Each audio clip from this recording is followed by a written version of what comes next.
ഹിമാചൽ പ്രദേശിലെ രോഹ്താങ് പാസിൽ 1968 AN-12 എന്ന Indian വ്യോമസേന വിമാന അപകടം. മഞ്ഞൾ പുതഞ്ഞ് 56 വർഷങ്ങൾ. മലയാളി ഉൾപ്പെടെ 4 പേരുടെ മൃതദേഹങ്ങൾ കണ്ടെത്തി. 1968 വിമാന അപകടത്തെ തുടർന്ന് ഹിമാചൽ പ്രദേശിലെ രോഹ്താങ് പാസിൽ വിമാന അപകടത്തെ തുടർന്ന് കാണാതായ വിമാനവും പിന്നെ അതിൻ്റെ അകത്തുള്ള 4 പേരുടെ മൃതദേഹവും അതിൻ്റെ അകത്തൊരു മലയാളി ഉണ്ടായിരുന്നു, അപ്പോൾ കണ്ടെത്തി എന്നുള്ളതാണ് പറഞ്ഞിട്ടുള്ളത്. പിന്നെ മുംബൈ നഗരത്തിലെ ആദ്യത്തെ ഭൂഗർഭ മെട്രോ ലൈനിൽ സർവീസ് തുടങ്ങി. അപ്പോൾ മുംബൈ നഗരത്തിലാണ് ഒരു ഭൂഗർഭ മെട്രോ റെയിൽ ഈ അടുത്ത് സർവീസ് തുടങ്ങിയത്. ഏത് മാസം? 2024 ഒക്ടോബറിൽ കേട്ടോ. രാജ്യത്തെ ഏറ്റവും കൂടുതൽ ഇലക്ട്രിക് വാഹനങ്ങൾ വിൽക്കുന്നത് മഹാരാഷ്ട്ര, 2ാം സ്ഥാനം കർണാടക, 3ാം സ്ഥാനം കേരളം. ഏറ്റവും കൂടുതൽ ഇലക്ട്രിക് വാഹനങ്ങൾ വിൽക്കുന്നത് മഹാരാഷ്ട്രയിലും, 2ാമത് കർണാടകം, 3ാമത് കേരളം. പൂനെ വിമാനത്താവളത്തിന് മഹാരാഷ്ട്ര സർക്കാർ ആരുടെ പേരാണ് നൽകിയിരിക്കുന്നത്? ജഗദ്ഗുരു സന്ത് തുക്കാറാം മഹാരാജ് എയർപോർട്ട്. എന്താണ്? പൂനെ മഹാരാഷ്ട്രയിലുള്ള ഒരു വിമാനത്താവളമാണ് പൂനെ വിമാനത്താവളം. അതിന് നൽകിയിരിക്കുന്ന പേര് ജഗദ്ഗുരു സന്ത് തുക്കാറാം മഹാരാജ് എയർപോർട്ട്. ദക്ഷിണേന്ത്യയിലെ ആദ്യത്തെ ഭൂഗർഭ ഹൈടെക് മാർക്കറ്റ് പ്രവർത്തനം ആരംഭിച്ചത് ബാംഗ്ലൂരിലാണ്. ദക്ഷിണേന്ത്യയിലെ ആദ്യത്തെ ഭൂഗർഭ ഹൈടെക് മാർക്കറ്റ് എവിടെയാണ്? ബാംഗ്ലൂരിൽ. ഇന്ത്യയിൽ ആദ്യമായി ലിഥിയം നിക്ഷേപം കണ്ടെത്തുന്നത് ജമ്മു കാശ്മീരിൽ. 3 സായുധ സേനകൾക്കായി 31 പ്രിഡേറ്റർ MQ-9B ഡ്രോണുകൾക്കുള്ള 32,000 കോടി രൂപയുടെ കരാറിൽ ഒപ്പിട്ട് ഇന്ത്യയും അമേരിക്കയും. 3 സായുധ സേനകൾക്കുമായിട്ട്, കര, വ്യോമ, നാവിക സേനകൾക്കായിട്ട് 31 പ്രിഡേറ്റർ MQ-9B ഡ്രോണുകൾ. ഡ്രോണുകളുടെ പേരാണ് 31 പ്രിഡേറ്റർ MQ-9B ഡ്രോണുകൾ. 31 പ്രിഡേറ്റർ MQ-9B ഡ്രോണുകൾക്ക് 32,000 കോടി രൂപയുടെ കരാറിൽ ഇന്ത്യയും അമേരിക്കയും തമ്മിൽ ഒപ്പിട്ടു. 6ാം തലമുറ ടെലികോം സേവനങ്ങളിൽ ആഗോള നേതൃത്വം നേടാൻ ഇന്ത്യ തയ്യാറെടുക്കുന്നു. 6ാം തലമുറ, അതായത് 6G നേതൃത്വം നേടാൻ ഇന്ത്യ തയ്യാറെടുക്കുന്നു. കേന്ദ്ര ടെലികമ്മ്യൂണിക്കേഷൻ മന്ത്രി ആരാണ്? ജ്യോതിരാദിത്യ സിന്ധ്യ. 10ാമത് ഇന്ത്യ ഇൻ്റർനാഷണൽ സയൻസ് ഫെസ്റ്റിവൽ നടക്കുന്നത് ആസാമിലെ ഗുവാഹത്തി IIT-യിൽ. ISROയും നാസയും സംയുക്തമായി നിർമ്മിക്കുന്ന സാറ്റലൈറ്റാണ് നിസാർ. ISROയും നാസയും സംയുക്തമായി നിർമ്മിക്കുന്ന സാറ്റലൈറ്റാണ് നിസാർ. അല്ല, ISROയുടെ S-ബാൻഡ് റഡാറും നാസയുടേത് L-ബാൻഡ് റഡാറുമാണ്. ഇനി നിസാറിൻ്റെ ഫുൾ ഫോമാണ് NASA ISRO synthetic aperture radar. ഇതാണ് NASA ISRO synthetic aperture radar. ഇതാണ് നിസാറിൻ്റെ ഫുൾ ഫോം. ഇത് വിക്ഷേപിക്കുന്നത് എന്നാണെന്ന് പറഞ്ഞിട്ടുള്ളത് 2025 കേട്ടോ. ISROയുടേത് S-ബാൻഡ് റഡാറും നാസയുടേത് L-ബാൻഡ് റഡാറും. ആഗോള പട്ടിണി സൂചികയിൽ ഇന്ത്യയുടെ സ്ഥാനം എത്രയാണ്? 105. മൊത്തം 127 രാജ്യങ്ങളുടെ പട്ടികയിൽ ഇന്ത്യയുടെ സ്ഥാനം 105 മുൻപത്തെ സ്ഥാനം 111 ആഗോള പട്ടിണി സൂചികയിൽ ഇന്ത്യയുടെ സ്ഥാനം മുൻപ് 111. അതിപ്പോൾ ബെറ്റർ ആയിട്ടുണ്ട് അല്ലേ, 105ാം സ്ഥാനത്തോട്ട് വന്നു. മൊത്തം എത്ര രാജ്യങ്ങളുടെ ലിസ്റ്റാണ് ഉണ്ടാക്കിയേക്കുന്നത്? 127 രാജ്യങ്ങളുടെ. ഇന്ത്യൻ ചലച്ചിത്ര മേഖലയിലെ പരമോന്നത പുരസ്കാരമായ ദാദാസാഹിബ് ഫാൽക്കെ അവാർഡ് നേടിയ ബോളിവുഡ് ഇതിഹാസം മിഥുൻ ചക്രവർത്തി. അപ്പോൾ ഏറ്റവും ലേറ്റസ്റ്റ് ആയിട്ടുള്ള ദാദാസാഹിബ് ഫാൽക്കെ അവാർഡ് ലഭിച്ചത് മിഥുൻ ചക്രവർത്തിക്ക്. അദ്ദേഹത്തിൻ്റെ യഥാർത്ഥ പേര് ഗൗരംഗ ചക്രവർത്തി എന്നാണ് കേട്ടോ. കേന്ദ്രമന്ത്രി അശ്വിനി വൈഷ്ണവാണ് അവാർഡ് പ്രഖ്യാപിച്ചത്. 2024 ഒക്ടോബർ 8 70ാമത് ദേശീയ ചലച്ചിത്ര അവാർഡ് ദാന ചടങ്ങിൽ പുരസ്കാരം സമർപ്പിക്കും. 2024 ഒക്ടോബർ 8 ഒക്ടോബർ 8 70ാമത് ദേശീയ ചലച്ചിത്ര അവാർഡ് ദാന ചടങ്ങിലാണ് പുരസ്കാരം സമർപ്പിക്കുന്നത്. ഇക്കൊല്ലം രാജ്യം പത്മഭൂഷൺ നൽകി ആദരിച്ചിരുന്നു. ആദ്യ ചിത്രം എന്ന് പറയുന്നത് മൃഗയ. അതിലെ അഭിനയത്തിന് ദേശീയ പുരസ്കാരം ലഭിച്ചു. 2024 ഒക്ടോബറിൽ ബാങ്ക് ഓഫ് ബറോഡയുടെ ആഗോള അംബാസിഡറായി തിരഞ്ഞെടുക്കപ്പെട്ടത് സച്ചിൻ ടെണ്ടുൽക്കർ. ബാങ്ക് ഓഫ് ബറോഡ ആരാണ്? സച്ചിൻ ടെണ്ടുൽക്കർ. ബാങ്ക് ഓഫ് ബറോഡയുടെ അംബാസിഡറായി തിരഞ്ഞെടുക്കപ്പെട്ടത് സച്ചിൻ ടെണ്ടുൽക്കർ ആയിരുന്നു. AFMS മേധാവിയായി doctor Aarti Sarin. Armed force medical services director ജനറലായി ചുമതലയേൽക്കുന്ന ആദ്യ വനിതയാണ്. AFMS എന്ന് വെച്ചാൽ ആംഡ് ഫോഴ്സ് മെഡിക്കൽ സർവീസ്. അപ്പോൾ ആംഡ് ഫോഴ്സ് മെഡിക്കൽ സർവീസിൻ്റെ മേധാവിയായിട്ട് ചുമതലയേറ്റെടുത്ത ആരാണ്? ഡോക്ടർ ആരതി സരിൻ. ആദ്യത്തെ വനിതയാണ് കേട്ടോ, AFMSൻ്റെ മേധാവിയാവുന്ന ആദ്യ വനിത. ഹരിയാനയിലെ മുഖ്യമന്ത്രി നയാബ് സിംഗ് സൈനി തുടരും. ജമ്മു കാശ്മീരിൽ നാഷണൽ കോൺഫറൻസ് നേതാവ് ഒമർ അബ്ദുള്ള മുഖ്യമന്ത്രി. അപ്പോൾ ജമ്മു കാശ്മീർ മുഖ്യമന്ത്രി ഒമർ അബ്ദുള്ളയും ഹരിയാനയുടെ മുഖ്യമന്ത്രി നയാബ് സിംഗ് സൈനിയും. ഇന്ത്യൻ കോസ്റ്റ് ഗാർഡിൻ്റെ പുതിയ director general S Paramesh. Coast ഗാർഡിൻ്റെ ഡയറക്ടർ ജനറൽ ആരാണ്? S പരമേഷ്. കോസ്റ്റ് ഗാർഡിൻ്റെത് S പരമേഷ്. സൈബർ സുരക്ഷ അംബാസിഡറായി നടി രശ്മിക മന്ദാന.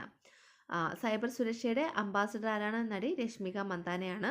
മഹാരാഷ്ട്ര സ്റ്റേറ്റ് സിൽക്ക് യൂണിവേഴ്സിറ്റിയുടെ പുതിയ പേര് Ratan Tata state silk university Maharashtra. ഇപ്പോൾ മഹാരാഷ്ട്ര സിൽക്ക് യൂണിവേഴ്സിറ്റിയുടെ പുതിയ പേരാണ് Ratan Tata state silk university Maharashtra എന്നുള്ളത്. വഖഫ് ഭേദഗതി ബിൽ പിൻവലിക്കാൻ കേന്ദ്ര സർക്കാർ തയ്യാറാകണമെന്നാവശ്യപ്പെട്ട് നിയമസഭാ ഐക്യകണ്ഠേന പ്രമേയം പാസാക്കി. ടാറ്റ ട്രസ്റ്റിൻ്റെ പുതിയ ചെയർമാൻ നോയൽ ടാറ്റയാണ്. അടുത്ത സുപ്രീം കോടതി ചീഫ് ജസ്റ്റിസ്, അതായത് 51ാമതാവാൻ സുപ്രീം കോടതിയിലെ 2ാമത്തെ മുതിർന്ന ജഡ്ജിയായ സഞ്ജീവ് ഖന്ന. അപ്പോൾ അടുത്ത സുപ്രീം കോടതി ചീഫ് ജസ്റ്റിസ് ആരാണ്? സഞ്ജീവ് ഖന്ന. ജമ്മു കാശ്മീരിൽ ഒമർ അബ്ദുള്ളയുടെ നേതൃത്വത്തിലുള്ള നാഷണൽ കോൺഫറൻസ് സർക്കാർ അധികാരമേറ്റു. ഹരിയാന മുഖ്യമന്ത്രിയായി നയാബ് സിംഗ് സൈനിയും ജമ്മു കാശ്മീരിൻ്റെത് ഒമർ അബ്ദുള്ള. ദേശീയ വനിതാ കമ്മീഷൻ അധ്യക്ഷ വിജയ് രഹത്കറിനെയും കമ്മീഷൻ അംഗമായി ഡോക്ടർ അർച്ചന മജുംദാറിനെയും നിയമിച്ചു. വിജയ് രഹത്കർ പിന്നെ അർച്ചന മജുംദാർ ഇവർ രണ്ടുപേരെ നിയമിച്ചു. ഇന്തോനേഷ്യയുടെ പ്രസിഡന്റായി മുൻ പ്രതിരോധ മന്ത്രി പ്രബോവോ സുബിയാന്തോ. IBM ആണ് വാട്സൺ എക്സ് AI ആരംഭിച്ചത്. അപ്പോൾ വാട്സൺ എക്സ് AI ആരംഭിച്ച ആരാണ്? IBM. ആൻഡ്രോയിഡ് ഉപയോക്താക്കൾക്ക് അടുത്തിൽ ഇന്ത്യ ഗവൺമെൻറ് മുന്നറിയിപ്പ് നൽകിയ ഉമമ എന്നത് മാൽവെയർ ആണ്. ഉമമ അതൊരു മാൽവെയർ ആണ്. ഇന്ത്യയിലെ ഏറ്റവും വേഗത കൂടിയ സൂപ്പർ കമ്പ്യൂട്ടർ ഐരാവതാണ്. എല്ലാവർക്കും അറിയായിരിക്കും. ഇന്ത്യയിലെ ഏറ്റവും വേഗത കൂടിയ സൂപ്പർ കമ്പ്യൂട്ടറാണ് ഐരാവത്. പാലിൻ്റെയും പയർ വർഗ്ഗങ്ങളുടെ ഉൽപ്പാദന കാര്യത്തിൽ നിലവിൽ ഇന്ത്യക്ക് എത്രാമത്തെ സ്ഥാനമാണ്? 1ാം സ്ഥാനം കേട്ടോ. പാലും പയറും 1ാം സ്ഥാനം. സെബി ഉപയോഗങ്ങൾക്കായി അവതരിപ്പിച്ച നിർമ്മിത ബുദ്ധിയുടെ പേര് സേവ. സെബീസ് വിർച്വൽ അസിസ്റ്റൻ്റ്. അതാണ് സേവയുടെ ഫുൾ ഫോം. സെബീസ് വിർച്വൽ അസിസ്റ്റൻ്റ് അല്ലെങ്കിൽ സേവയാണ് സെബിയുടെ ഉപയോഗങ്ങൾക്കായിട്ട് അവതരിപ്പിച്ച നിർമ്മിത ബുദ്ധിയുടെ പേര്. അടുത്തിടെ അന്തരിച്ച UPയിലെ മുൻ കോൺഗ്രസ് MLA ഭോലാനാഥ് പാണ്ഡെ വാർത്താ പ്രാധാന്യം നേടാൻ കാരണം, ഇത് നല്ല ഇൻട്രസ്റ്റിംഗ് ആയിട്ടുള്ളൊരു ഫാക്റ്റാണ് കേട്ടോ. അടുത്തിടെ ഒരു UPയിലെ മുൻ കോൺഗ്രസ് MLA അന്തരിച്ചു. അദ്ദേഹത്തിൻ്റെ പേരാണ് ഭോലാനാഥ് പാണ്ഡെ. എന്തുകൊണ്ടാണ് അദ്ദേഹം ഒരു MLA ആയിട്ട് കൂടി വാർത്താ പ്രാധാന്യം നേടാൻ കാരണമെന്ന് വെച്ചാൽ, ഇന്ദിരാഗാന്ധിയെ ജയിലിൽ നിന്ന് വിട്ടയക്കണമെന്നാവശ്യപ്പെട്ട് കളിത്തോക്ക് ഉപയോഗിച്ച് വിമാനം റാഞ്ചിയ വ്യക്തികളിൽ ഒരാളാണ്. ഓക്കെ, അതാണ് ഭോലാനാഥ് പാണ്ഡെ. ഇന്ത്യയുടെ സമുദ്രയാൻ പദ്ധതിയുടെ നിർമ്മാണ ചുമതലയുള്ള സംസ്ഥാനം നാഷണൽ ഇൻസ്റ്റിറ്റ്യൂട്ട് ഓഫ് ഓഷ്യൻ ടെക്നോളജിയാണ്. 2024 നവംബർ 1 മുതൽ റെയിൽവേ റിസർവേഷനുടെ കാലാവധി 120 ദിവസത്തിൽ നിന്ന് എത്ര ദിവസമായാണ് കുറച്ചത്? 60 ദിവസം. റിസർവേഷൻ്റെ കാലാവധി 120 ദിവസമായിരുന്നു ആദ്യം, ഇപ്പോൾ 60 ദിവസമാക്കി. ഇന്ത്യയിലെ ഓൺലൈൻ തട്ടിപ്പുകളെ ചെറുക്കുന്നതിന് കേന്ദ്രവുമായി ചേർന്ന് സാംസെ ബച്ചാവോ പ്രചരണം ആരംഭിച്ച് മെറ്റ. ഓൺലൈൻ തട്ടിപ്പുകളെ ചെറുക്കുന്നതിന് കേന്ദ്രവുമായി ചേർന്ന് സാംസെ ബച്ചാവോ എന്നുള്ള പ്രചരണം ആരംഭിച്ചത് മെറ്റയാണ്. അത് ആരംഭിച്ചത് ആരാണ്? മെറ്റ. 2024 ഒക്ടോബറിൽ ആരോഗ്യ സംഘടന പുറത്തുവിട്ട റിപ്പോർട്ട് പ്രകാരം നിലവിലെ ഏറ്റവും മാരകമായ പകർച്ചവ്യാധി ക്ഷയമാണ്. ലോകത്താകെയുള്ള ക്ഷയരോഗികളിൽ 26% ഇന്ത്യയിലാണ്. ബഡ്ജറ്റ് പ്രഖ്യാപനത്തെ തുടർന്ന് ഉയർത്തിയ മുദ്ര വായ്പയുടെ ഉയർന്ന പരിധി 20 ലക്ഷം. ആദ്യം 10 ലക്ഷമായിരുന്നു, ഇപ്പോൾ 20 ലക്ഷമാക്കി. മുദ്ര പദ്ധതിക്ക് കീഴിലുള്ള വായ്പകൾ എത്ര? 4 എണ്ണമാണ് മുദ്ര പദ്ധതിക്ക് കീഴിലുള്ള വായ്പകൾ. ഏതൊക്കെയാണ്? ശിശു, കിഷോർ, തരുൺ പ്ലസ്. ഒന്നാമത്തെ ശിശു 50,000 രൂപ വരെ. അടുത്ത കിഷോർ 50,000 മുതൽ 5 ലക്ഷം വരെ. അടുത്തത് തരുൺ 5 ലക്ഷം മുതൽ 10 ലക്ഷം വരെ. തരുൺ പ്ലസ് 20 ലക്ഷത്തിന് മുകളിൽ. ഇങ്ങനെയാണ് മുദ്ര പദ്ധതിക്ക് കീഴിലുള്ള വായ്പകൾ. ഏതൊക്കെയാണ്? ശിശു, കിഷോർ, തരുൺ പ്ലസ്. ശിശു 50,000, കിഷോർ 50,000 മുതൽ 1 ലക്ഷം, തരുൺ 50,000 മുതൽ 5 ലക്ഷം, തരുൺ 5 ലക്ഷം മുതൽ 10 ലക്ഷം, തരുൺ പ്ലസ് എന്ന് പറഞ്ഞാൽ 20 ലക്ഷം രൂപ വരെ. ചെറുകിട സംരംഭകർക്ക് ഈടില്ലാതെ 10 ലക്ഷം വരെ വായ്പ നൽകുന്ന പദ്ധതിയാണ് മുദ്ര വായ്പാ പദ്ധതി. സമുദ്ര സുരക്ഷയിൽ നാവികസേനയുടെ കരുത്ത് പകരുന്ന 4ാമത്തെ ആണവോർജ്ജ ബാലിസ്റ്റിക് മിസൈൽ അന്തർവാഹിനി പ്രതിരോധ മന്ത്രി രാജ്നാഥ് സിംഗ് വിശാഖപട്ടണത്ത് കടലിൽ ഇറക്കി. 4ാമത്തെ ആണവോർജ്ജ ബാലിസ്റ്റിക് മിസൈൽ അന്തർവാഹിനിയുടെ പേര് S4 എന്ന കോഡ് നാമത്തിലാണ് പ്രതിപാദിക്കുന്നത്. അതിൻ്റെ ഇപ്പോഴത്തെ പേര് INS അരിതമൻ. ഇപ്പോഴത്തെ പേരെന്താണ്? INS അരിതമൻ. ഔദ്യോഗിക നാമം പിന്നീട് പ്രഖ്യാപിക്കുമെന്നാണ് പറഞ്ഞിട്ടുള്ളത്. അപ്പോൾ 4ാമത്തെ ആണവോർജ്ജ ബാലിസ്റ്റിക് മിസൈൽ അന്തർവാഹിനി ആരാണ് കടലിലേക്ക് ഇറക്കിയത്? വിശാഖപട്ടണത്ത് വെച്ചിട്ട് രാജ്നാഥ് സിംഗ് ഏത് വകുപ്പാണ്? പ്രതിരോധമാണ്. അപ്പോൾ അങ്ങനെ കടലിലേക്ക് ഇറക്കിയ ആ അന്തർവാഹിനിയുടെ S4 എന്ന കോഡ് നാമത്തിലാണ് അറിയപ്പെട്ടിരുന്നത്. ഇപ്പോഴത്തെ പേര് INS അരിതമൻ എന്നാണ് ഔദ്യോഗികമായിട്ടുള്ള നാമം പിന്നീട് പറയും കേട്ടോ. ഇപ്പോഴത്തെ പേര് INS അരിതമൻ. 4ാമത്തെ ഇന്ത്യയുടെ ആണവോർജ്ജ ബാലിസ്റ്റിക് മിസൈൽ അന്തർവാഹിനി ഏതാണ്? INS അരിതമൻ. 2024 ഒക്ടോബർ 15 ഇന്ത്യൻ രാഷ്ട്രപതി APJയുടെ എത്രാമത്തെ ജന്മവാർഷികമാണ് ആചരിച്ചത്? 93ാമത്തെ കേട്ടോ. 93ാമത്തെ ജന്മവാർഷികമാണ് 2024 ഒക്ടോബർ 15 ആഘോഷിച്ചത്. 93ാമത്തെ. 75ാം വാർഷികം ആഘോഷിച്ച രാജ്യത്തെ ഏക സൗജന്യ തീവണ്ടി സർവീസ് ബക്രാനങ്കൽ ട്രെയിൻ സർവീസ്. 75ാമത്തെ വാർഷികം ആഘോഷിച്ച നമ്മുടെ രാജ്യത്തെ ഒരേ ഒരു സൗജന്യമായിട്ടുള്ള തീവണ്ടി സർവീസാണ് ബക്രാനങ്കൽ ട്രെയിൻ സർവീസ്. രാജ്യത്ത് സൗജന്യ യാത്ര അനുവദിക്കുന്ന ഏക തീവണ്ടിയാണ് ഈ പക്രാൻ അങ്കൽ ട്രെയിൻ സർവീസ് എന്ന് പറയുന്നത്. എത്രാം വാർഷികമാണ് ആഘോഷിച്ചത്? 75ാമത്തെ വാർഷികം. മോദിയുടെ സന്ദർശനത്തിന് പിന്നാലെ അമേരിക്കൻ സമ്മാനമായി ഇന്ത്യക്കാർക്കായി 2.5 ലക്ഷം അധികം വിസ അവസരങ്ങൾ.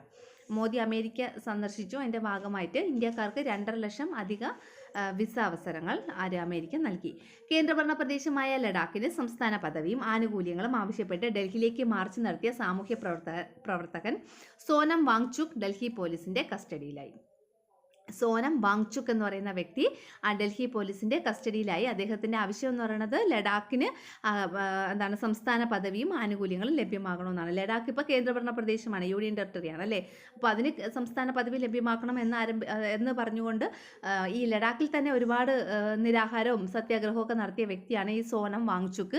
അദ്ദേഹം എന്നിട്ട് ലഡാക്കിൽ നിന്ന് ഡൽഹിയിലേക്ക് മാർച്ച് നടത്തി കേട്ടോ. അപ്പോൾ അദ്ദേഹത്തിന് ഡൽഹി പോലീസ് കസ്റ്റഡിയിലെടുത്തു.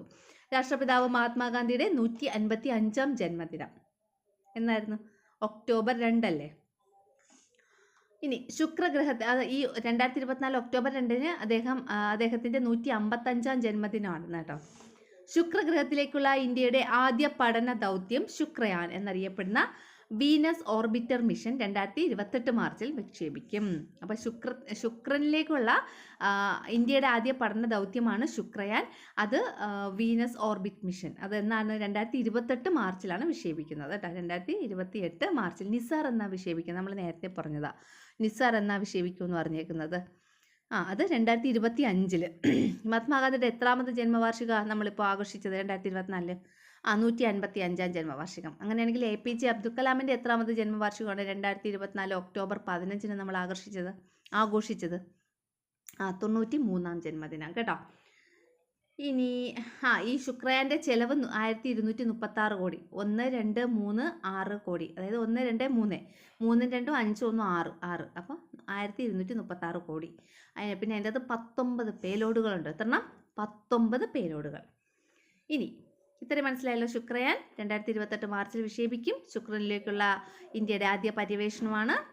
ഇന്ത്യയിലെ 5 ഭാഷകൾക്ക് കൂടി ശ്രേഷ്ഠ ഭാഷാ പദവി ഇന്ത്യയിലെ 5 ഭാഷകൾക്ക് ലഭിച്ചു. അതോടെ ഇന്ത്യയിലെ ശ്രേഷ്ഠ ഭാഷകളുടെ എണ്ണം 6ൽ നിന്ന് 11ആയി. അപ്പോൾ ആദ്യം 6 ഭാഷകൾക്കായിരുന്നു ശ്രേഷ്ഠ ഭാഷാ പദവി ഉണ്ടായിരുന്നത്.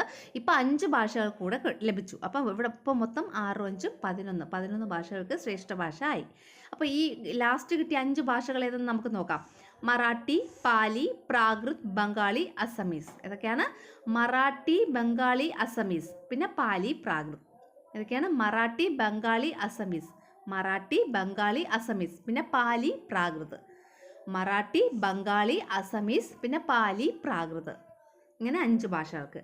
ചന്ദ്രനിലേക്ക് നേരിട്ട് പറക്കാനും ഇന്ത്യക്കാരെ ചന്ദ്രനിൽ ഇറക്കി തിരിച്ചെത്തിക്കാനും ഉഗ്രശേഷിയുള്ള കൂറ്റൻ റോക്കറ്റ് ISRO ഒരുക്കുന്നു. പേര് സൂര്യ. അപ്പോൾ ചന്ദ്രനിലേക്ക് പറക്കാനും അവിടെ ആൾക്കാരെ ഇറക്കി എന്നിട്ട് അവിടെ നിന്ന് ആൾക്കാരെ ഭൂമിയിലേക്ക് തിരിച്ചെത്തിക്കാനുമുള്ള കൂറ്റൻ റോക്കറ്റ് ISRO ഒരുക്കുന്നു. അതിൻ്റെ പേരാണ് സൂര്യ. എന്താണ്? സൂര്യ. പ്രധാനമന്ത്രി നരേന്ദ്രമോദി എഴുതിയ ഗർഭ ഗാനം പാടി അഭിനയിച്ചത് ഗായിക പൂർവ മന്ത്രി ആവതി കലൈ എന്ന് പേരിട്ട ഗാനം ദുർഗാദേവിക്ക് സമർപ്പിക്കുന്നതായി എക്സിൽ പങ്കുവച്ച് പ്രധാനമന്ത്രി ഗായികയെ അഭിനന്ദിച്ചു. പ്രധാനമന്ത്രി നരേന്ദ്രമോദി എഴുതിയ ഗർഭ എന്ന് പറയുന്ന ഒരു ഗാനമുണ്ട്.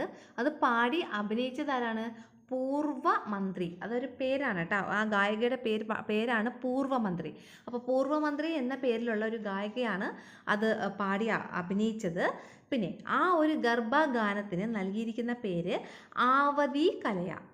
ആവതി കലയ എന്ന പേരാണ് ഇട്ടിരിക്കുന്നത്. ഇനി ഈ ഗാനം ദുർഗാദേവിക്ക് സമർപ്പിക്കുന്നതായിട്ടാണ് എക്സിൽ പ്രധാനമന്ത്രി പങ്കുവച്ചത്. പിന്നെ അദ്ദേഹം ആ ഗായികയെ അഭിനന്ദിക്കുകയും ചെയ്തു. അപ്പോൾ പ്രധാനമന്ത്രി നരേന്ദ്രമോദിയുടെ ഗാനം, ഗർഭഗാനം, അതിൻ്റെ പേര് ആവതി കലയ. ആ ഗാനം പാടി അവതരിപ്പിച്ചത് പൂർവമന്ത്രി. പിന്നെ ഇത് എന്താണ്? ദുർഗാദേവിക്കുള്ളൊരു ട്രിബ്യൂട്ടായിട്ടാണ് നരേന്ദ്രമോദി ഇത് എഴുതിയത്. ഇത്രയേ ഉള്ളൂ. RBIയുടെ ധനനയ സമിതിയിലേക്ക് പുതിയ 3 അംഗങ്ങളെ കേന്ദ്ര സർക്കാർ തിരഞ്ഞെടുക്കപ്പെട്ടു. ആരൊക്കെയാണ്? Doctor Ram Singh, doctor Nagesh Kumar, Saugata Bhattacharya. ആരൊക്കെയാണ്? രാം സിംഗ്, ഡോക്ടർ നാഗേഷ് കുമാർ, സൗഗത ഭട്ടാചാര്യ. രാം സിംഗ്, നാഗേഷ് കുമാർ, സൗഗത ഭട്ടാചാര്യ. ഇങ്ങനെ 3 പേരെയാണ് RBIയുടെ ധനനയ സമിതിയിലേക്ക് തിരഞ്ഞെടുക്കപ്പെട്ടത്. ആശുപത്രികളിൽ രോഗികളെ ട്രോളിയിൽ വേഗത്തിൽ ഡോക്ടറെ അടുത്തെത്തിക്കാൻ അഡാപ്റ്റീവ് ഈ ട്രോളി എന്ന ഉപകരണവുമായി ബാർട്ടൺ ഹിൽ എഞ്ചിനീയറിംഗ് കോളേജിലെ വിദ്യാർത്ഥികൾ 2025 മാർച്ചിൽ ഡൽഹിയിൽ ഫെസ്റ്റിവൽ ഓഫ് ഇന്നൊവേഷൻസിൽ രാഷ്ട്രപതി പുരസ്കാരം നൽകും. മുതിർന്ന പൗരന്മാർക്ക് ആരോഗ്യ ഇൻഷുറൻസ് പ്രീമിയത്തിനുള്ള 18% GST പൂർണ്ണമായി ഒഴിവാക്കിയേക്കും. മറ്റുള്ളവർക്ക് 5 ലക്ഷം വരെയെങ്കിൽ ഇളവ്. തീരുമാനം ഡിസംബറിലെ GST കൗൺസിൽ. അപ്പോൾ ഇവിടെ ശ്രദ്ധിക്കാനുള്ള ഒരു കാര്യം, ആരോഗ്യ ഇൻഷുറൻസിൻ്റെ പ്രീമിയത്തിന് സാധാരണ രീതിയിൽ 18% GST ആണ് എടുക്കുന്നത്.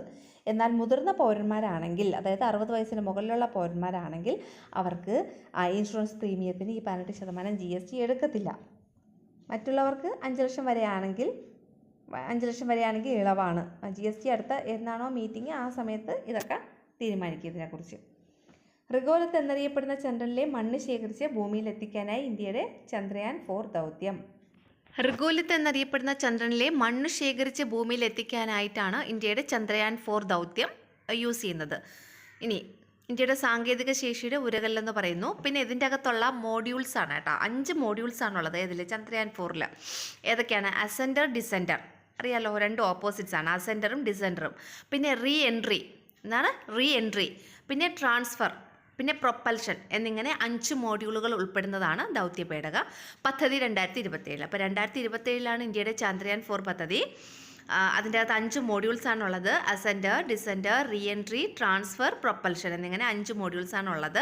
ഇതിൻ്റെ പ്രത്യേകത എന്ന് പറഞ്ഞാൽ ചന്ദ്രനിലെ മണ്ണ് അറിയപ്പെടുന്നത് റിഗോലിത്ത് എന്ന പേരിലാണ്. ഇതാണ് റിഗോലിത്ത്. ഈ റിഗോലിത്ത് എന്നറിയപ്പെടുന്ന ചന്ദ്രനിലെ മണ്ണ് ശേഖരിച്ച് ഭൂമിയിൽ എത്തിക്കുക എന്നതാണ് ചന്ദ്രയാൻ 4 ദൗത്യത്തിൻ്റെ ലക്ഷ്യം. അടുത്തത്, രാജ്യത്ത് അപൂർവം. പിന്നെ ഈ പദ്ധതി ഏത് വർഷമാണ് വിക്ഷേപിക്കാൻ പോകുന്നത്? 2027 കേട്ടോ, ചന്ദ്രയാൻ 4 ദൗത്യം. രാജ്യത്ത് അപൂർവമായി കാണപ്പെടുന്നതും ചെള്ളുപനിക്ക് സമാനമായതുമായ ബാക്ടീരിയൽ രോഗം മ്യൂറിൻ ടൈഫസ് തലസ്ഥാനത്ത് സ്ഥിരീകരിച്ചു. അപ്പോൾ രാജ്യത്ത് വളരെ അപൂർവമായി കാണപ്പെടുന്നതും ചെള്ളുപനിക്ക് സമാനമായിട്ടുള്ളതുമായിട്ടുള്ള ഒരു ബാക്ടീരിയൽ രോഗമാണ് മ്യൂറിൻ ടൈഫസ്. അതെവിടെയാണ് സ്ഥിരീകരിച്ചത്? നമ്മുടെ ട്രിവാൻഡ്രത്ത് തലസ്ഥാനത്താണ് സ്ഥിരീകരിച്ചത്. 2024 ഒക്ടോബറിൽ തിരുവനന്തപുരത്ത് 75 വയസ്സുകാരനിലാണ് രോഗം സ്ഥിരീകരിക്കപ്പെട്ടത്. എന്താണ് രോഗത്തിൻ്റെ പേര്? Murine typhus. ഒരു ബാക്ടീരിയൽ ഡിസീസാണ്, ചെള്ളുപനിക്ക് സമാനമാണ്. റിക്കറ്റ്സിയ ടൈഫി എന്ന ബാക്ടീരിയയാണ് രോഗകാരി. അപ്പം മ്യൂറിൻ ടൈഫസ് എന്ന് പറയുന്ന ആ ബാക്ടീരിയൽ രോഗത്തിൻ്റെ രോഗകാരി റിക്കറ്റ്സിയ ടൈഫി. എന്താണ് റിക്കറ്റ്സിയ ടൈഫി? ഉഷ്ണമേഖലാ രാജ്യങ്ങളിലാണ് മ്യൂറിൻ ടൈഫസ് കൂടുതലായി കാണപ്പെടുന്നത്. ഉഷ്ണമേഖലാ രാജ്യങ്ങളിൽ ഇത് കാണപ്പെടുന്നു. രോഗം മനുഷ്യരിൽ നിന്ന് മനുഷ്യരിലേക്ക് പകരില്ല. പൂച്ച, പട്ടി എന്നിവയിൽ കാണുന്ന എന്നിവയിൽ കാണുന്ന ചെള്ള് വഴിയാണ് രോഗം പകരുന്നത് കേട്ടോ. പൂച്ച, പട്ടി, എലി എന്നിവയിൽ കാണുന്ന ചെള്ള് വഴിയാണ് ഈ രോഗം പകരുന്നത്. അതായത് മൃഗങ്ങളിൽ നിന്ന് മനുഷ്യരിലേക്കാണ് ഇത് പകരുന്നത്. കരളിൻ്റെയും വൃക്കയുടെയും പ്രവർത്തനത്തെ ബാധിക്കും. ശ്വാസകോശ പ്രശ്നങ്ങൾ ഉണ്ടാകാം. കരളിൻ്റെയും വൃക്കയുടെയും പ്രവർത്തനത്തെ ബാധിക്കുന്നതോടൊപ്പം ശ്വാസകോശപരമായിട്ടുള്ള പ്രശ്നങ്ങളും മ്യൂറിൻ ടൈഫസ് എന്ന് പറയുന്ന ഈ രോഗം ബാധിച്ചാലുണ്ടാകാം. ഇതൊരു ബാക്ടീരിയൽ രോഗമാണ്. ചെള്ളുപനിക്ക് സമാനമാണ്. പൂച്ച, എലി, പട്ടി എന്നിവയുടെ ചെള്ള് വഴിയാണിത് മനുഷ്യരിലേക്ക് പകരുന്നത്. മനുഷ്യരിൽ നിന്ന് മനുഷ്യരിലേക്ക് ഇത് പകരുന്നില്ല. റിക്കറ്റ്സിയ ടൈഫി എന്നതാണ് ഇതിൻ്റെ രോഗകാരി. ബാക്ടീരിയൽ ഡിസീസാണ്. പിന്നെന്താ പറയുക, കരൾ, വൃക്ക എന്നിവയുടെ പ്രവർത്തനത്തെ ഇത് സ്വാധീനിക്കുന്നു, അല്ലെങ്കിൽ പ്രശ്നം ഉണ്ടാക്കുന്നു. കരളിൻ്റെയും വൃക്കയുടെയും പ്രവർത്തനത്തിന് പ്രശ്നം ഉണ്ടാക്കുന്നു. ശ്വാസകോശ രോഗങ്ങൾ ഉണ്ടാക്കുന്നു. മനുഷ്യാവകാശ പോരാട്ടത്തിൻ്റെ പേരിൽ മാവോയിസ്റ്റ് ബന്ധം ആരോപിച്ച് 10 വർഷം ജയിലിലടയ്ക്കപ്പെട്ട ഡൽഹി യൂണിവേഴ്സിറ്റി മുൻ ഇംഗ്ലീഷ് പ്രൊഫസർ GN സായിബാബയ്ക്ക് വിട. GN സായിബാബ എന്നറിയപ്പെടുന്ന ഒരു ഡൽഹി യൂണിവേഴ്സിറ്റിയിലെ ഇംഗ്ലീഷിൻ്റെ പ്രൊഫസർ ഉണ്ടായിരുന്നു. പുള്ളിക്കാരന് മാവോയിസ്റ്റ് ബന്ധമുണ്ടെന്നും പറഞ്ഞ് കള്ളക്കേസ് ഉണ്ടാക്കിയിട്ട് അദ്ദേഹത്തെ ജയിലിലടച്ചു. 10 വർഷം അദ്ദേഹം ജയിൽ ശിക്ഷ അനുഭവിച്ചു ചെയ്യാത്ത കുറ്റത്തിന്. അപ്പോൾ അദ്ദേഹത്തിൻ്റെ ഈ അടുത്ത കാലത്ത് മോചിപ്പിച്ചിരുന്നു. അദ്ദേഹം മരണപ്പെട്ടു എന്നാണ് പറഞ്ഞിട്ടുള്ളത്. മോചിപ്പിച്ചു. മോചനത്തിന് ശേഷം കുറച്ച് നാൾ അദ്ദേഹം ഇവിടെ വെളിയിൽ, അതായത് ജയിലിന് പുറത്ത് താമസിച്ചു. പക്ഷേ അദ്ദേഹം മരണപ്പെട്ടു. അദ്ദേഹത്തിൻ്റെ പേര് GN സായിബാബ. അദ്ദേഹം ഒരു വികലാംഗനായിരുന്നു. ഒരുപാട് വെല്ലുവിളികൾ നിറഞ്ഞ ജീവിതത്തിനിടയ്ക്കാണ് അദ്ദേഹം ഇംഗ്ലീഷ് പ്രൊഫസറായത്. എന്നിട്ടാണ് അദ്ദേഹത്തിനെ പിടിച്ച് ജയിലിലിട്ട് കേട്ടോ. Tata Sons Emirates chairman Ratan Tata അന്തരിച്ചു. 2000 പത്മഭൂഷൺ, 2008 പത്മവിഭൂഷണം നൽകി ആദരിച്ചു. 2000 പത്മഭൂഷൺ കിട്ടി, 2008 പത്മവിഭൂഷണം കിട്ടി. ഇനി പൗരത്വ നിയമത്തിലെ പ്രധാന വ്യവസ്ഥ ശരിവെച്ച് സുപ്രീം കോടതി. പൗരത്വമാണ് കേട്ടോ. പൗരത്വ നിയമത്തിലെ ഏത് വകുപ്പിൻ്റെ ഭരണഘടനാ സാധ്യതയാണ് ഭൂരിപക്ഷ വിധിയിലൂടെ സുപ്രീം കോടതി ശരിവെച്ചത്? വകുപ്പ് 6A. വകുപ്പ് 6A എന്ന് പറയുന്ന ആ വകുപ്പിൻ്റെ ഭരണഘടനാ സാധ്യതയാണ് ഭൂരിപക്ഷ വിധിയിലൂടെ സുപ്രീം കോടതി ശരിവെച്ചത്. 1966 ജനുവരി 1 മുമ്പ് ബംഗ്ലാദേശിൽ നിന്നും അസമിലേക്ക് കടന്ന എല്ലാ കുടിയേറ്റക്കാർക്കുമാണ് വകുപ്പ് 6A പൗരത്വം അനുവദിച്ചിരിക്കുന്നത്. 1966 ജനുവരി 1 മുമ്പ് ബംഗ്ലാദേശിൽ നിന്നും അസമിലേക്ക് കടന്ന എല്ലാ സിറ്റിസൺസിനും, എല്ലാ കുടിയേറ്റക്കാർക്കുമാണ് വകുപ്പ് 6A പൗരത്വം അനുവദിച്ചിരിക്കുന്നത്. വകുപ്പ് 6A എന്ന് പറയുന്ന പൗരത്വം എന്താണ്? ബംഗ്ലാദേശിൽ നിന്നും എങ്ങോട്ട് അസമിലേക്ക് വന്ന ഏത് വർഷം? 1966 ജനുവരി 1 മുമ്പ് ബംഗ്ലാദേശിൽ നിന്ന് അസമിലേക്ക് വന്ന എല്ലാ പൗരന്മാർക്കും പൗരത്വം അനുവദിച്ചു കൊടുത്തിരിക്കുന്നതാണ് വകുപ്പ് 6A. അപ്പോൾ അതിൻ്റെ സാധുതയാണ് സുപ്രീം കോടതി അംഗീകരിച്ചത്. കൂടാതെ 1966 ജനുവരി 1 1971 മാർച്ച് 24 ഇടയിൽ അസമിൽ പ്രവേശിച്ച കുടിയേറ്റക്കാരെയാണ് ഇന്ത്യൻ പൗരന്മാരായി കണക്കാക്കി കോടതി ഉത്തരവ് ഇറക്കിയിരിക്കുന്നത്. അതുപോലെ തന്നെ അവർ പൗരത്വം അനുവദിച്ചു. അതുപോലെ തന്നെ 66 ജനുവരി 1 71 മാർച്ച് 24 66 ജനുവരി 1 71 മാർച്ച് 24 ഇടയിൽ നമ്മുടെ അസമിൽ വന്ന കുടിയേറ്റക്കാർക്കും പൗരത്വം അനുവദിച്ചിട്ടുണ്ട്. പിന്നെ chief justice of India DY Chandrachud, ജസ്റ്റിസുമാരായ സൂര്യകാന്ത്, MM സുന്ദരേഷ്, JB പാർദിവാല, മനോജ് മിശ്ര എന്നിവരടങ്ങിയ ഭരണഘടനാ ബെഞ്ചാണ് വ്യവസ്ഥയുടെ സാധുത ശരിവെച്ചുകൊണ്ട് ഉത്തരവിറക്കിയത്. ജസ്റ്റിസ് പാർദിവാല മാത്രമാണ് ഉത്തരവിൽ വിയോജിപ്പ് പ്രകടിപ്പിച്ചത്. അപ്പോൾ ഈ ഒരു ഉത്തരവ് പുറപ്പെടുവിച്ചത് ആരൊക്കെയാണ്? Chief justice DY Chandrachud. അപ്പോൾ നമ്മുടെ ഇന്ത്യയുടെ ആ സമയത്ത് ചീഫ് ജസ്റ്റിസ് ആയിരുന്ന DY ചന്ദ്രചൂഡ്. പിന്നെ ആരൊക്കെയായിരുന്നു ജസ്റ്റിസുമാരായ? സൂര്യകാന്ത്, സൂര്യകാന്തും സുന്ദരേഷും, പിന്നെ പർദിവാല, മനോജ് മിശ്ര. 4 പേര്. അതൊക്കെയാണ് സൂര്യകാന്ത്, സുന്ദരേഷ്, മനോജ് മിശ്ര, പർദിവേഷും. ഇത്രയും പേരാണ് ഈ ഒരു ബെഞ്ചിലുണ്ടായിരുന്നത്, സുപ്രീം കോടതിയുടെ ബെഞ്ചിലുണ്ടായിരുന്നത്. ചീഫ് ജസ്റ്റിസ് DY ചന്ദ്രചൂഡ് ചെയർമാനും, പിന്നെ ബാക്കി ആൾക്കാർ ആരൊക്കെയാണ്? സൂര്യകാന്ത്, സുന്ദരേഷ്, മനോജ് മിശ്ര, പർദിവാല. ഇത്രയും പേര് ബെഞ്ചിലുണ്ടായിരുന്നു. അതിൽ ആരാണ് എതിർത്തത്? പൗരത്വ നിയമത്തിലെ വ്യവസ്ഥകളെ ആരാണ് എതിർത്തത്? പർദിവാല എതിർത്തു. പക്ഷെ ബാക്കി എല്ലാവരും അനുകൂലിച്ചു. അതുകൊണ്ട് ആ നിയമം പാസ്സായി. നീതിദേവതയുടെ കണ്ണിലെ കെട്ടഴിച്ച് ശില്പത്തെ ഭാരതീയമാക്കാൻ ചരിത്രപരമായ നടപടിയെടുത്ത ചീഫ് ജസ്റ്റിസ് DY ചന്ദ്രചൂഡ്. നീതിദേവത എന്ന് പറഞ്ഞിട്ടേ ഒരു ശില്പം നമ്മൾ ഈ കോടതികളിൽ കണ്ടിട്ടുണ്ടല്ലോ. നിങ്ങളൊക്കെ കണ്ടിട്ടുണ്ടാവും, TV-യിലോ സിനിമയിലോ, അല്ലെങ്കിൽ നിങ്ങൾ യഥാർത്ഥത്തിൽ കോടതി കയറിയിട്ടുണ്ടെങ്കിൽ അവിടെയൊക്കെ വെച്ച് കണ്ടിട്ടുണ്ടാവും, അല്ലെങ്കിൽ TV-യിലൊക്കെ കണ്ടിട്ടുണ്ടാവും സിനിമകളുടെയൊക്കെ ഇടയിൽ. അപ്പോൾ ഈ നീതിദേവതയുടെ ആ ശില്പത്തിൻ്റെ പ്രത്യേകത വെച്ചാൽ കണ്ണ് കെട്ടി നിൽക്കുന്നതാണ് ആ ഒരു ദേവത. അതുപോലെ കയ്യിലൊരു വാളുണ്ട്, പിന്നെ ഒരു ത്രാസും ഉണ്ട്. അങ്ങനെയൊക്കെയാണ് അതിൻ്റെ ഒരു സ്ട്രക്ചർ എന്ന് പറയുന്നത്. അപ്പോൾ ഈ നീതിദേവതയുടെ കണ്ണിലെ കെട്ട് വേണ്ട, അത് കെട്ടഴിക്കണം എന്ന് പറഞ്ഞിട്ടുണ്ട്. അതുപോലെ കയ്യിലൊരു വാളുണ്ടായിരുന്നു, ആ വാളിന് പകരം കയ്യിലൊരു കോൺസ്റ്റിറ്റ്യൂഷൻ വെച്ച് കൊടുക്കണം, നമ്മുടെ ഇന്ത്യയുടെ കോൺസ്റ്റിറ്റ്യൂഷൻ വെച്ച് കൊടുക്കണം. ഈ 2 വ്യത്യാസങ്ങളാണ് നീതിദേവതയുടെ ശില്പത്തിന് DY ചന്ദ്രചൂഡ് വരുത്തിയേക്കുന്നത്. ചീഫ് ജസ്റ്റിസ് DY ചന്ദ്രചൂഡ് വരുത്തിയേക്കുന്നത് എന്തൊക്കെയാണ്? നീതിദേവതയുടെ കണ്ണിലെ കെട്ടഴിച്ചു. നിയമം അന്തമല്ല എന്ന സന്ദേശം നൽകുന്നതിന് വേണ്ടിയിട്ടാണ് അദ്ദേഹം നീതിദേവതയുടെ കണ്ണിലെ കെട്ടഴിച്ചത്. വാളിന് പകരം ആ നീതിദേവയുടെ കയ്യിലൊരു വാളുണ്ട്, അതിന് പകരം ഭരണഘടന കയ്യിൽ വെച്ചത് ഭരണഘടനാപരമായ നീതി ഉറപ്പാക്കുന്നതിനാണ് ആ വാള് മാറ്റിയിട്ട് അവിടെ എന്ത് വെച്ചത്? നമ്മുടെ ഭരണഘടന അല്ലെങ്കിൽ കോൺസ്റ്റിറ്റ്യൂഷൻ്റെ ബുക്ക് വെച്ചത്. മനസ്സിലായോ? ഇനി ഇന്ത്യക്കാരിയായ നീതിദേവത. ബ്രിട്ടീഷ് കാലത്തെ നിയമങ്ങളിൽ സർക്കാർ നടപ്പിലാക്കുന്ന കാലോചിത പരിഷ്കാരത്തിനൊപ്പമാണ് ചീഫ് ജസ്റ്റിസ് DY ചന്ദ്രചൂഡിൻ്റെ നിർദ്ദേശപ്രകാരം നീതിദേവതയെ പുനരവതരിപ്പിച്ചത്. എന്നാൽ മറ്റു കോടതികളിലോ നിയമവേദികളിലോ ഇത് വ്യാപകമായിട്ടില്ല. ഇന്ത്യക്കാരിയായ നീതിദേവത എന്ന കൺസെപ്റ്റ് കൊണ്ടുവരുന്നതിന് വേണ്ടിയിട്ടാണ് അദ്ദേഹം നീതിദേവതയെ പുനരവതരിപ്പിച്ചതെന്നാണ് പറഞ്ഞിട്ടുള്ളത്. കാലോചിതമായ പരിഷ്കാരങ്ങൾ നടത്തിയിട്ടുണ്ട്. മറ്റ് കോടതികളിലോ നിയമവേദികളിലോ ഇത് വ്യാപകമായില്ല. മധ്യപ്രദേശിലെ ഉജ്ജയിനിൽ നിന്നുള്ള നിഖിത പർവാലിന് ഫെമിന മിസ് ഇന്ത്യ വേൾഡ് പട്ടം. അപ്പോൾ ഫെമിന മിസ് ഇന്ത്യ വേൾഡ് പട്ടം ആർക്കാ കിട്ടിയത്? നിഖിത പർവാൽ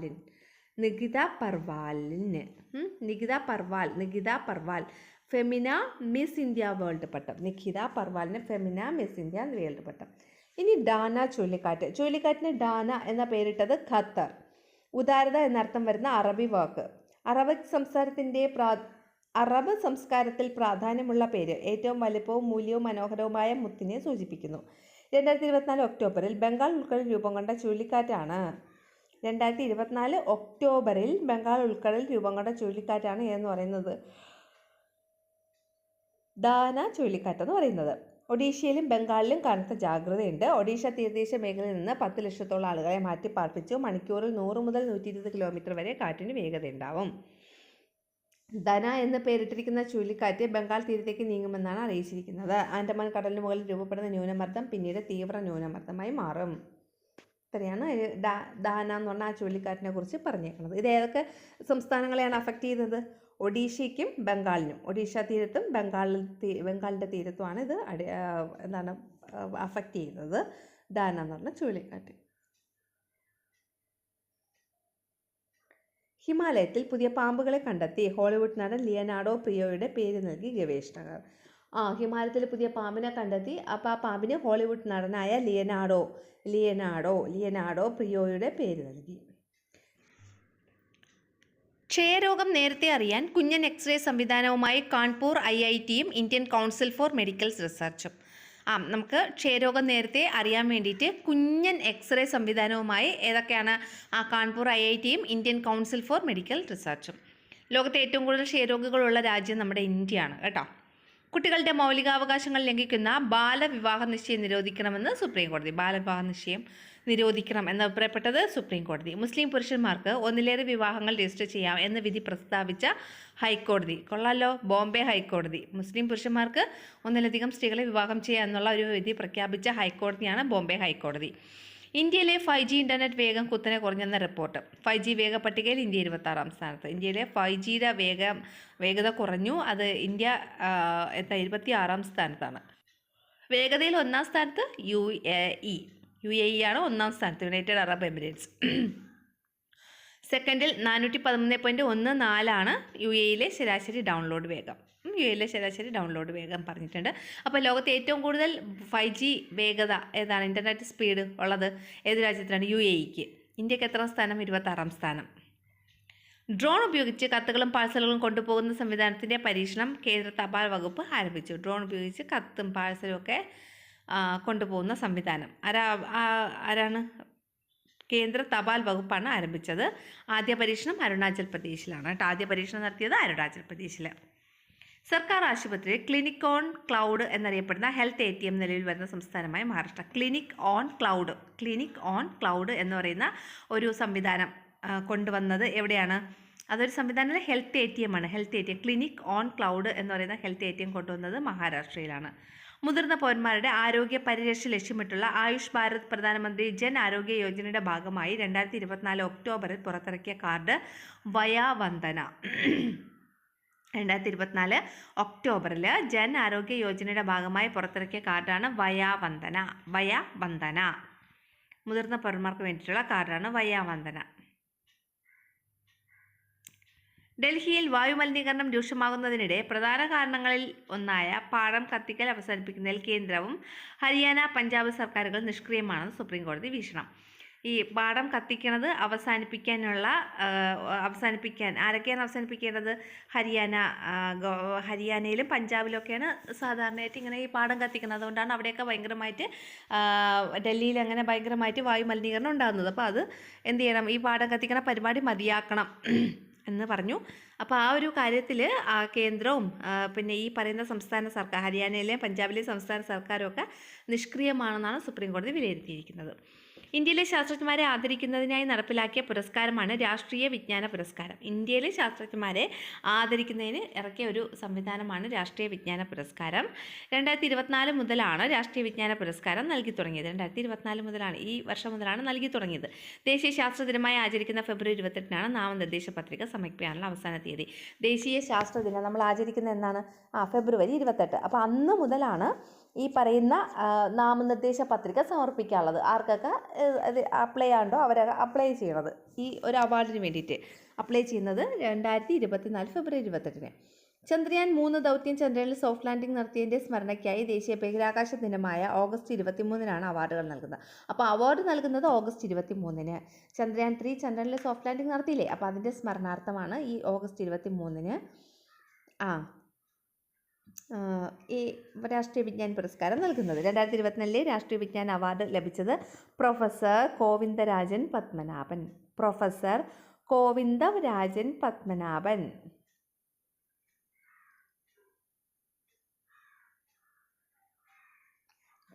പ്രൊഫസർ കോവിന്ദരാജൻ പത്മനാഭൻ. പ്രൊഫസർ കോവിന്ദരാജൻ പത്മനാഭൻ. നമ്മളെ രാംനാഥ് കോവിന്ദ് ഇല്ലേ, അത് ആലോചിച്ച് വെച്ചാൽ മതി. ഗോവിന്ദരാജൻ പത്മനാഭൻ. ഇന്ത്യ സന്ദർശനത്തിന് ജർമ്മൻ ചാൻസലർ ആരാണ്? Olaf Scholz. ഇന്ത്യ സന്ദർശനത്തിനെത്തിയ German chancellor Olaf Scholz. Olaf Scholz ആരാണ്? Olaf Scholz. 18 ധാരണാപത്രങ്ങളിൽ അദ്ദേഹം ഒപ്പിട്ടു. ഈ പറയുന്ന ഒലാഫ് സ്കോൾസ് എത്ര ധാരണാപത്രങ്ങളിൽ ഒപ്പിട്ടു? 18. ആരാണ്? ഒലാഫ് സ്കോൾസ്, പുതിയ ജർമ്മൻ ചാൻസലർ. ഇന്ത്യ സന്ദർശനത്തിന് വേണ്ടി ഇന്ത്യയിലെത്തിയ ജർമ്മൻ ചാൻസലറാണ് ഒലാഫ് സ്കോൾസ്. അപ്പോൾ ഇന്ത്യയുമായിട്ട് ബന്ധപ്പെട്ട് തീർന്നു. ഇനി നമുക്ക് വേൾഡും സ്പോർട്സും ആണ് നോക്കേണ്ടത് കേട്ടോ.